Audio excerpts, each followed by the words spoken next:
Les gouvernements du monde entier se présentent souvent comme des modèles de transparence et de responsabilité. Ils élaborent des discours qui mettent l'accent sur leur engagement envers les valeurs démocratiques, la stabilité économique et la protection de la sécurité nationale. Pourtant, derrière cette façade soigneusement entretenue, se cache un réseau de pratiques dissimulées, de manipulation et de décisions qui échappaient souvent à l'œil du public. Ces actions cachées, dont beaucoup ne sont révélées que par des lanceurs d'alerte, des journalistes d'investigation ou des fuites, révèlent les mécanismes complexes par lesquels les gouvernements gèrent le pouvoir, contrôlent l'information et protègent leurs intérêts, souvent aux dépens des citoyens qu'ils sont censés servir. L'une des pratiques les plus répandues et les plus insidieuses est la manipulation des données économiques. Les gouvernements savent que les chiffres, qu'il s'agisse de la croissance du produit intérieur brut, des taux de chômage ou des taux d'inflation, sont des indicateurs puissants de la prospérité ou du déclin d'une nation. En modifiant la manière dont ces chiffres sont calculés ou présentés, les autorités peuvent brosser un tableau beaucoup plus rose de l'économie que ne le suggère la réalité. Cet optimisme artificiel contribue à maintenir la confiance du public, à stimuler la confiance des investisseurs et à renforcer la stabilité politique, permettant ainsi au gouvernement d'éviter des réformes difficiles ou l'examen minutieux qui résulterait autrement de ralentissements économiques. Un exemple frappant de cette situation s'est produit en Grèce au début des années 2000. Désireux de répondre aux critères financiers stricts requis pour l'adhésion à la zone euro, le gouvernement grec a délibérément sous-estimé sa dette nationale et ses déficits budgétaires. Pendant des années, il a maintenu un vernis de stabilité économique tout en dissimulant les graves problèmes structurels qui se cachaient en dessous. Lorsque la vérité a finalement éclaté au grand jour en 2009, l'illusion s'est effondrée, déclenchant une crise financière qui allait plonger le pays dans des années d'austérité, de chômage massif et de profondes difficultés sociales. Le règlement de comptes tardif a aggravé l'impact, car les réformes qui auraient pu atténuer la crise ont été évitées jusqu'à ce qu'il soit trop tard. La guerre, avec son coût humain et financier colossal, est un autre domaine où les gouvernements cachent souvent la réalité au public. En temps de conflit, les citoyens sont rassemblés autour de discours sur la sécurité nationale, et les gouvernements mettent en avant le patriotisme tout en passant sous silence les répercussions à long terme des engagements militaires. Pourtant, derrière cette rhétorique patriotique, les guerres deviennent souvent des entreprises lucratives pour les entrepreneurs de la défense et les sociétés privées, qui profitent de la prolongation des conflits.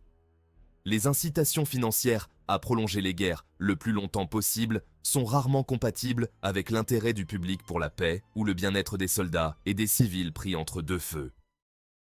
L'invasion américaine de l'Irak en 2003 en est un exemple frappant. La guerre a été justifiée sous le faux prétexte que l'Irak possédait des armes de destruction massive, une affirmation qui a été largement réfutée après qu'aucune arme de ce type n'a été trouvée. Cependant, à ce moment-là, la guerre s'était transformée en un conflit de longue durée qui allait durer des années, coûtant plus de 2 billions de dollars.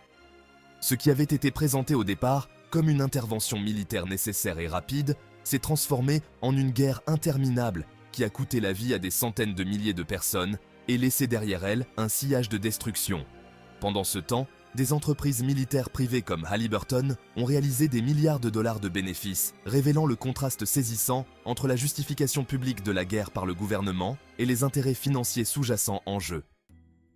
La surveillance des citoyens est un autre domaine où les gouvernements outrepassent souvent leurs droits, dissimulant l'étendue réelle de leur surveillance derrière des arguments de sécurité nationale. Les programmes de surveillance de masse, présentés comme des mesures nécessaires pour lutter contre le terrorisme ou la criminalité, opèrent souvent bien au-delà des limites de ce que le public sait ou a consenti. Les citoyens peuvent ne croire que leur vie privée est protégée, mais en réalité, les gouvernements collectent d'énormes quantités de données personnelles, souvent sans aucun contrôle clair. Les révélations d'Edward Snowden en 2013 ont mis cette question au premier plan. Edward Snowden, un ancien employé de l'Agence nationale de sécurité américaine, NSA, a révélé l'existence d'un vaste appareil de surveillance mondiale qui surveillait non seulement les menaces étrangères, mais aussi les communications de millions de citoyens américains.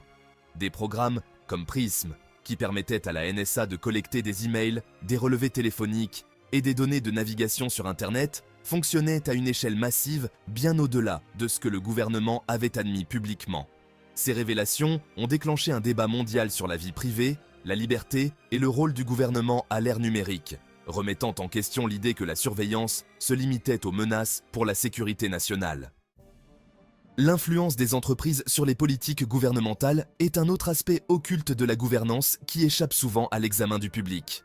Dans de nombreuses démocraties, les entreprises exercent un pouvoir immense par le biais du lobbying, des dons de campagne et des relations personnelles avec les décideurs politiques. Cette influence leur permet d'influencer les réglementations, d'obtenir des politiques fiscales favorables et de bloquer les tentatives de réforme qui pourraient réduire leurs bénéfices. Alors que les gouvernements peuvent prétendre agir dans l'intérêt public, l'influence des entreprises fait souvent en sorte que les priorités des grandes entreprises passent en premier. Aux États-Unis, l'influence de l'industrie de l'assurance maladie lors de l'élaboration de l'Affordable Care Act, ou ACA, offre un exemple révélateur. Les compagnies d'assurance, déterminées à protéger leurs profits, ont exercé de fortes pressions contre l'inclusion d'une option publique, un régime d'assurance géré par le gouvernement qui aurait pu offrir des soins de santé plus abordables à des millions d'Américains. Leurs efforts ont porté leurs fruits. L'option publique a été exclue de la version finale de l'ACA, assurant ainsi la domination continue des assureurs privés sur le marché des soins de santé.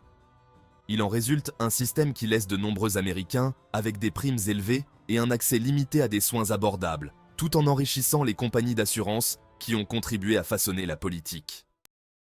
La dette est un autre domaine où les gouvernements masquent souvent la vérité. La dette nationale peut s'accumuler silencieusement au fil des ans, à mesure que les gouvernements émettent des obligations et autres instruments financiers pour couvrir les déficits sans s'attaquer aux problèmes budgétaires sous-jacents. Cela leur permet de retarder les choix difficiles, mais au prix d'un endettement des générations futures qui peut éventuellement conduire à un effondrement économique. L'effondrement financier de Porto Rico en est un exemple frappant. Pendant des années, le gouvernement de l'île a minimisé l'ampleur de sa dette croissante, émettant des obligations pour couvrir ses déficits budgétaires et affirmant que la situation était maîtrisée. Cependant, en 2015, Porto Rico s'est retrouvé en défaut de paiement de sa dette, révélant l'ampleur réelle de ses problèmes financiers. La crise a entraîné de sévères mesures d'austérité, de profondes réductions des services publics et des difficultés économiques généralisées pour les citoyens portoricains. C'est un exemple qui montre bien comment les gouvernements peuvent dissimuler l'ampleur réelle de la dette publique jusqu'à ce qu'il soit trop tard pour éviter la catastrophe. Une autre tactique employée par les gouvernements pour garder le contrôle est l'utilisation des médias pour façonner l'opinion publique, en exerçant une influence sur les organes de presse, soit par le biais d'une prise de participation directe, soit en entretenant des relations étroites avec les entreprises médiatiques. Les gouvernements peuvent contrôler le discours, faire taire les voix discordantes et promouvoir leurs programmes politiques. Ce contrôle est particulièrement évident dans les régimes autoritaires où les médias servent d'outils de propagande. La Russie offre un exemple frappant de manipulation des médias sous la présidence de Vladimir Poutine. Le Kremlin exerce un contrôle étroit sur le paysage médiatique du pays, utilisant des organes de presse publics comme RT, anciennement Russia Today, pour promouvoir des discours pro-gouvernementaux et minimiser les critiques. Lors de l'annexion de la Crimée en 2014, les médias russes ont présenté l'événement comme une réunification pacifique avec la Russie, passant sous silence la violence et la condamnation internationale généralisée qui ont suivi. Ce cas montre bien comment le contrôle des médias permet au gouvernement de façonner les perceptions nationales et internationales à leur avantage. Il est crucial que les citoyens qui souhaitent demander des comptes à leur gouvernement comprennent ces pratiques cachées. En mettant en lumière ces tactiques, nous pouvons exiger plus de transparence et d'équité, en veillant à ce que les gouvernements servent réellement les intérêts du peuple plutôt que leurs propres intérêts. La lutte pour la responsabilité et l'intégrité dans la gouvernance est un combat de tous les instants, mais en restant informés, nous pouvons œuvrer à un monde où les gouvernements sont tenus de respecter les normes qu'ils prétendent défendre.